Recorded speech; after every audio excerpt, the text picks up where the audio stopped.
حضور نبی رحمت سید عالم صلی اللہ تعالی علیہ وآلہ وسلم نے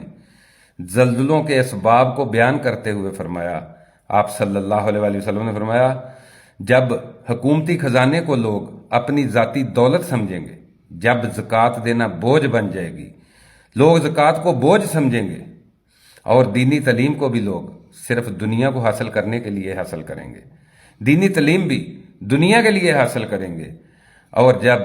بیوی کے لیے بندہ اپنی ماں کو ذلیل کرے گا، بیوی کی بات مانے گا، ماں کو ذلیل کرے گا،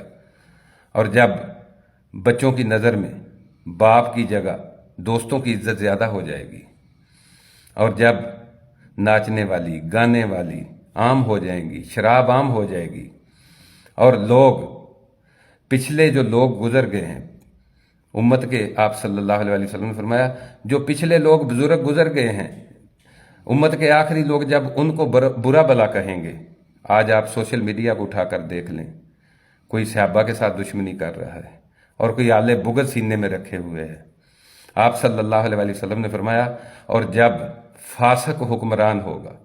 جب قبیلے کا سردار جو ہے وہ فاسق ہوگا، آپ صلی اللہ علیہ وسلم نے فرمایا جب ایسا وقت آ جائے گا تو پھر زلزلے بھی آئیں گے، لال آندیاں طوفان بھی آئیں گے، پھر لوگ جو ہیں زمین میں بھی دسیں گے، شکلیں بھی تبدیل ہوگی۔ آج مجھے بتائیں، یہ جو زلزلوں کے جھٹکے آ رہے ہیں، کیا اللہ کی طرف سے یہ تنبیہات نہیں ہیں؟ ہمیں اس سے کچھ سمجھنا نہیں چاہیے؟